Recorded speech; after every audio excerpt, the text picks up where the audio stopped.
ready for some football, some Texans Today party? Yeah, I mean, we haven't typically talked publicly about contracts in anybody's particular situation. I would say those two players are really good players. They've helped our program win a number of football games. So we'll kind of take it one day at a time and just try to piece the team together and, try to do ultimately what we feel makes the most sense for our team and the organization. So no timetable on anything, but, we'll kind of handle business as business is being done. With you guys kind of double dipping last year in the draft with wide receiver, can you speak to maybe how that helped young quarterback in their development? Yeah, I'd say those two, it's probably more happenstance more than anything else. We don't go into the draft and say we're going to draft X, Y, and Z. Try to grade the players, try to take them off the board as they come. In that particular situation, those are two players that we really like. So, this program's not about one player. It's not about helping one position group. It's not about helping one individual. It's about how do we put together a good, consistent team on a year-to-year basis. And we feel that we've been able to do that, and that'll be the goal here this offseason as well. So those two guys are, I think are going to be two pretty good young players in Jay Knoll and Higgs. I'm sure there's some other players that are here this week that we're going to have an opportunity to bring in our building, and, hopefully they can help our program in some capacity. Nick, in saying that in your offensive line, you need to shore up your offensive line, I would say.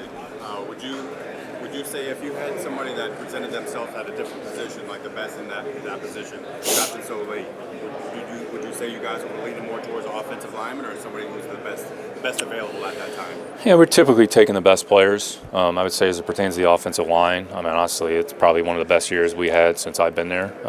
We played, I think we gave up the least amount of sacks. Second in the history of the organization. We had the most improvement from sack production from one year to the next. I think it was us and the Bears. So, honestly, our offensive line actually played pretty good last year. So maybe I was looking at different film, but we're going to look at who we feel are the best players that we think are going to help us, and try to put together a good team. We'll get back to this interview with Nick Caserio, but this is why you subscribe. We have boots on the ground at the NFL Combine, getting you exclusive information around the top prospects, around the Houston Texans, and around the entire National Football League. Free videos all year long here on Texans Today. I'm trying to get to 50,000 subs by the NFL Draft. So if you haven't already, hit that sub button, and I'm going to kick it back to Caserio for the rest of his interview. How do you play the close game for the Jaguars this year? What stood out with the way they were able to play? Yeah, I'd say they got a great program. What Liam and James and honestly Tony Baselli have done, kind of building the program. Going into the season, we felt that this was going to be a much improved team, or at least I thought that, and it kind of came to fruition. They're tough, they're physical, they play the right way, they're well coached, they're disciplined. Anytime you win 13 games in this league, it says a lot about where your program is. So they earned the AFC South this year with their performance. I think our really division overall is going to be probably as competitive as any in the league next year. You mentioned the Jaguars. They're defending division champs, made the playoffs. The Colts, they're a good team. I think Tennessee is going to be much improved, but we got a lot of respect for Jacksonville and their program and what they did, and we understand the challenges that what it's going to take. You're going to have to play a good brand of football on a weekly basis to beat the Jaguars. So a lot of credit to them and a lot of respect for their program. How do you evaluate tackling a college prospect, and with so little tackling done in practice, do you still see guys improving tackling in the NFL? The short answer is yes, and I'll give you one illustrative example. So we drafted Petrie in 22, really good player. So his rookie year, it wasn't great, and he'll tell you that. I think he led the league in missed tackles. He had 150 some odd tackles, but he also led the league in missed tackles. I'd say fast forward here, he's probably one of the best tacklers that we have on a team. So it's a skill that you can improve.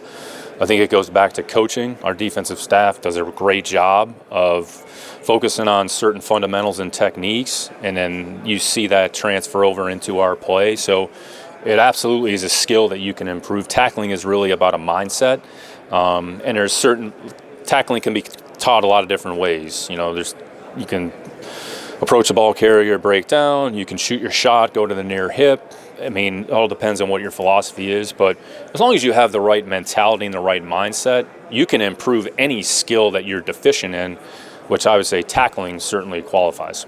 y'all obviously aren't in this position, but in terms of trying to evaluate college quarterbacks, what's the toughest thing now, given how things have changed in college? Yeah, the big thing is, what are they being coached to do? What are they being asked to do? And how much of the system with which they play in can transfer over into our league? I mean, this league is really, the situational element is probably more magnified and more pronounced. Third down, red area, it's like end of game, end of half situations. Those happen more in our league than they do in college football. I mean, you can go look for them in college football, but a quarterback a lot of times isn't really put in those situations. But if you have the ability to evaluate them and through that lens, then that's certainly valuable. But there's a certain level of retraining how you play the position. And look, the reality is, I mean, the quarterbacks are going to play under center in our league. So, and in college, I don't know what the percentages are. I'm sure there's a bunch of data out there, but the majority of them are playing not under center. They're playing from the gun. So there's a little bit of a transition there that takes place. Some can handle that. And again, there's technique, there's footwork that's involved. I mean, how do you position your feet, your stance? How do you get away from center? I mean, those are all relevant. It might seem like minor things, but those are absolutely, relevant to playing quarterback in this league. So there's an adjustment period. Look, I've said this publicly. It's the hardest position to play in sports.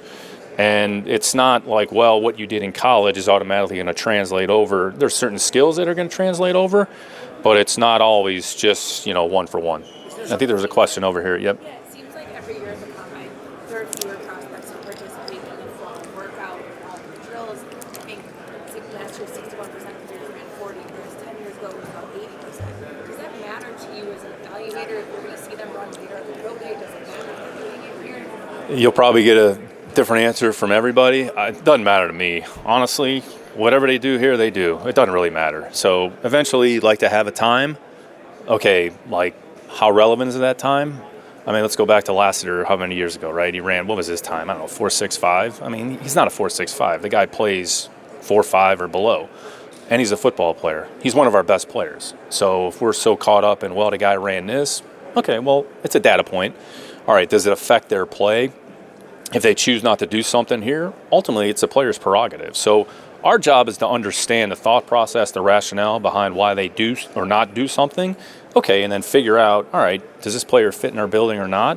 And then ultimately when they walk in our building, they're all kind of starting from scratch. And so we're going to teach them and train them and provide them the resources that they need to be successful. So whatever they decide to do here, no, I'd say sometimes they listen to the wrong people because they're getting misinformation. So you kind of have to balance that off here a little bit. So our job is to understand it, not to make a judgment about it, and ultimately make a good decision that we feel is in the best interests of our team and organization. So what does matter to you here? We got a growing number of teams that are taking this week off because they don't want to take their process or the guy.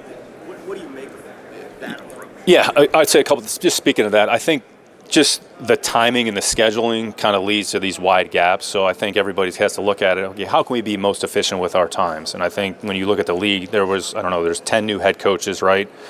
Separate from that, there's another, 10 to 12 coordinators that have turned over, right? So you're talking about massive coaching turnover. So this is probably a good opportunity for those teams to kind of spend together as a staff and kind of go through self-scout, look at the team, what happened this year, who are the players coming back. So it's all about resource and time allocation. I say specific for the Texans, we try to maximize our opportunity to kind of spend one-on-one time with the player. A lot of times it's our first introduction with the player, meeting them on a personal level. We're trying to get to know them personally, and then the more time and the more touch points that we have for them, it's just going to help us make a good decision. So I think every team has to go about their business however they see fit. And you certainly understand why some teams are here, why some teams are not here. In the end, you got to do what they feel, is best for themselves. We try to be as efficient with our time and resources as possible, which is why DeMeco and I are here. I'll speak for both of us. None of us are going to be here starting, Friday when the workouts actually start. So, we can watch them on TV and kind of go into the question a little bit earlier. If we watch them, we watch them. If we don't, we don't. Eventually you're going to get the information. But I think that interpersonal element, I'd say that's a big thing for us here over these next 3 to 4 days. The economic framework of the league suggests if you have a good young quarterback on a rookie contract, surrounding him with the money is a good way to win on that quarterback rookie contract. Yet nobody's done it. Do you have any ideas as to why that hasn't happened? Yeah, I think that whole concept gets a little bit overblown. So, again, everybody's got a salary cap. Everybody has parameters that they have to operate in. You have to look at your team and you're going to allocate resources across the team. Where's that money going? Some positions are going to have a little bit more money than others, all right? Then eventually it's going to shift to a different position. So, again, I think the most important thing is how do you put together the best team? So, I mean, let's go back and look at the Super Bowl. I would say when you look at the teams that were in the Super Bowl or even the teams kind of in the championship games, and what are the things that stand out? Run defense, taking the ball away, playing good situational football. So, I mean, quarterback's a part of that. So, but okay, I mean, but that's why those teams won, or that's why those teams were in that position. So, again, I think you kind of see different trends throughout the league, and the league kind of goes a little bit in cycles. So, again, I think that whole concept, I think it gets talked about a lot. Honestly, I think it gets overblown because, I mean, I'm not sure any of us really understand what it really means.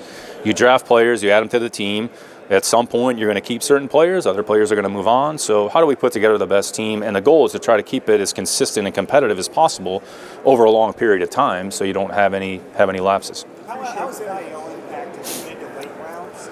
And is it a positive or a negative? And can you take positives and / negatives out? No, it's a great question. I think what the college kids are going through, and some that put their names in for an evaluation, let's say they come back as a 4th to 6th round pick, right? Okay, then they look and say, all right, here's a signing bonus and the contract associated with that. All right, if they have the opportunity to maybe receive that same amount in college, maybe they feel the best thing for them is to go back and to play more football. So I think one of the areas where it's probably helped is you've seen some players play a lot of football. They're more prepared to come into our league and potentially make a contribution. You have some players, 45, 50, 60 games played. The more you play, the more you do something, the better you're going to get. So it kind of works both ways. And to kind of an earlier question, whatever they decide, we don't penalize a player because, okay, he received X amount of dollars in NIL. It's what's the rationale, what's the understanding. Our job is to understand it, not to pass judgment. So I think you've seen a shift from the number of underclassmen. I think going back however many years, it's like $125, almost 130. Now we're at 65, 70. So it got cut in half. So a lot of those players are choosing to stay, and that's okay. So we can evaluate who's available, and then we've probably evaluated the player going back to school. Maybe a year later, we're ahead in our process because we've done the work. Go ahead. Can you now judge them from a character or maturity standpoint because they do get X amount of dollars rather than spending money on the front end if they never get it? For sure. Now, what are they all doing with that money? I mean, that's another way to look at it. Does the guy have 8 cars, or does he actually have a financial advisor and he puts it into an S&P stock index because he's trying to grow his portfolio? I mean, you got probably a different thought process that goes into it. I know what I would do. I mean, nobody was giving me an NIL money, and I wasn't good enough. But again, it's just understand their thought process. I think you do see a certain level of maturity, and you're seeing more players. I mean, there's a number of players. We're talking to players 24, 25, 26 years old. And then it's like, well, are they too far along? You're not going to be able to develop them, and you're like worried about the second contract. Like, we don't care about any of that. Like, what's a player? What's a profile? How does he fit? This is a player that we think is going to be an asset to our program. Great, then we'll add him to the team. If he's not, then we'll move on to another one. What are you guys going to see out of Jaylen this offseason coming up next year? Maybe see him with you. Yeah, I mean, he's got a great attitude. He's actually been in a weight room training. I mean, we've had probably 10 to 12 guys that haven't stopped working out since the season has ended. So Jay Noel's got a great attitude. He's going to be a good player in this league. Our players are going to earn their opportunity with their performance. So the better you are, the more opportunities you get, the more you do with them, the more you're going to receive. So love Jay Noel. Glad he's on the team. Really helped us as a returner. And then when he had opportunities offensively, he was productive with those touches. So I think between him and Hig, and we got another group of young players as well. I mean, going from year 1 to year 2, the investment that you make in your preparation and the work, getting yourself ready for that second season, that's where you can make a lot of gains. Speaking of confidence in the players, curious after CJ's performance in the playoffs, just curious, confidence rattle even a little bit, like you mentioned the stock market, we go down even a point. He's our quarterback. Like, he ain't going anywhere. We have a lot of confidence, a lot of belief. I mean, I'd say the philosophy that DeMeco and I have, we're going to support our players and do everything we can to kind of help them. And this league's about ups and downs. I mean, nothing's perfect. I mean, there was no team that was undefeated unless I missed something this year. So that's not going to happen. By and large, you're probably going to lose 5 or 6 games. Going to be some margin on either side. You're going to have some good plays, you're going to have some bad plays, you're going to have some good games, you're going to have some bad games. Okay, how do you bounce back? How do you handle that? So it's just, I mean, this league is a one game at a time proposition, and how you handle it, every situation, ultimately is going to determine your success and your longevity. So no loss. I mean, look, the stock market's been going down for 5 days, so everybody's probably panic selling. So, you know, really what you're doing is you're investing more. So, but anyways, we have a lot of confidence in CJ. We got a lot of confidence in our players, and I'm glad he's our quarterback. Go ahead.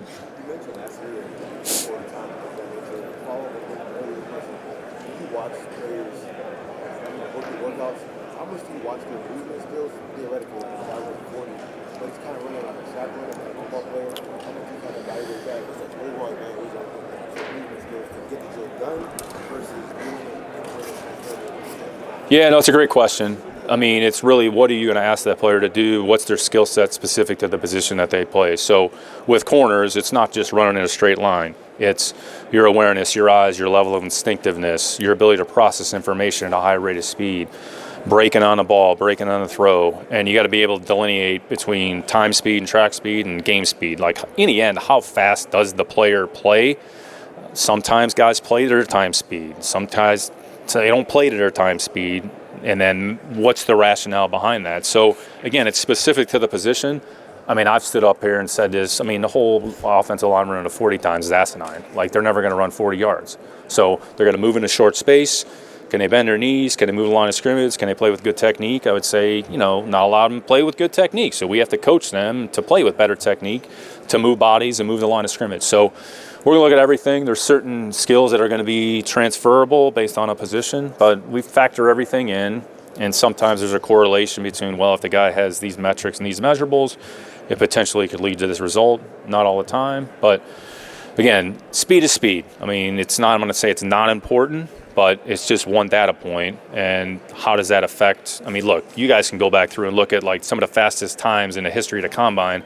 The list of players that have actually been worth a lick, I mean, it's a pretty short list, right? Doesn't mean that every fast guy is a bad player. It just means you got to take it sometimes with a grain of salt, and there's more to it than what the guy does out there with his shorts on that he's been training basically for 6 weeks, hasn't done anything else. So you got to take all that into consideration.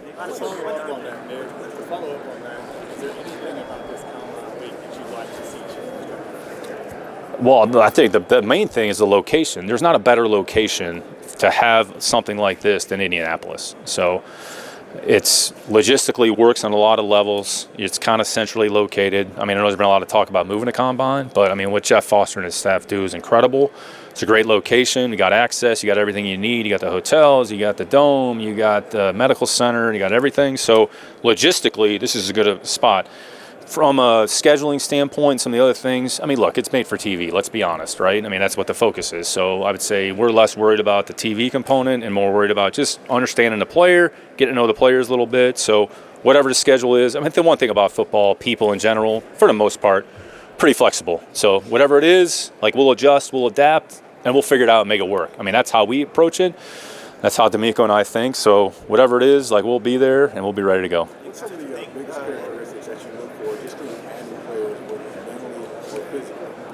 Yeah, mindset, selflessness. I mean, our program is about team first and doing the right thing for the team, maybe when everything isn't perfect for you. Look, our defense is about violence and physicality. So if you don't have that, you're probably not going to work here. I mean, it's just the reality of it. I mean, you can go play somewhere else, no problem. But we're looking for players with a certain mentality, a certain mindset.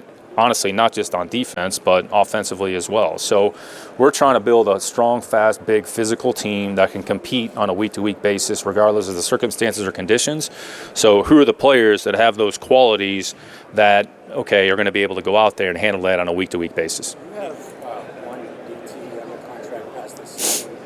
How important is it to look not just the next season, but 2 years down the line where the contract situation is kind of balancing long-term-ish moves and short-term? It's twofold, Landry. You know, you're trying to take, you know, like you said, we got a number of net free agents this year. All right, probably going to lose some of them. Maybe we'll get some of them back. I'd say Tommy Togiai is an example of a player where, you know, we felt like, again, that he was going to be competitive. Try to get ahead of that there a little bit. So, again, some of it is what's the willingness or openness on the other side. You know, there's two parties that are involved here in negotiation. So We'll have dialogue at any point, any time. I think people know how we operate. I'm kind of to the point, get to the bottom line, and if it's going to work, it's going to work. If it's not, no problem. We understand that, and then we can kind of plan accordingly. So, not going to rule anything. We're never going to rule anything out, but some years it's going to look a little bit different relative to others. Nick, we've seen some last one here, y'all done anything with money for you. How did you think about it played and about potential? Yeah, Ed had a great year. Honestly, he probably had the best year of his career. For the most part, he was out there. He missed a couple games there with injuries, but he's a good kid. He's strong. He's physical. He plays violent in the running game. You saw that on tape quite a bit. Pretty good pass protection. So we're working through that process, right now. So we'll have discussion with him and his representatives, and kind of see how free agency goes. But I'm glad he was here. He's a player that we feel benefited from our program, and honestly, sometimes a change of scenery is good. Probably worked out for him and kind of worked out for us as well. But glad Ed was on the team here this year. All right. Thank you. Appreciate it.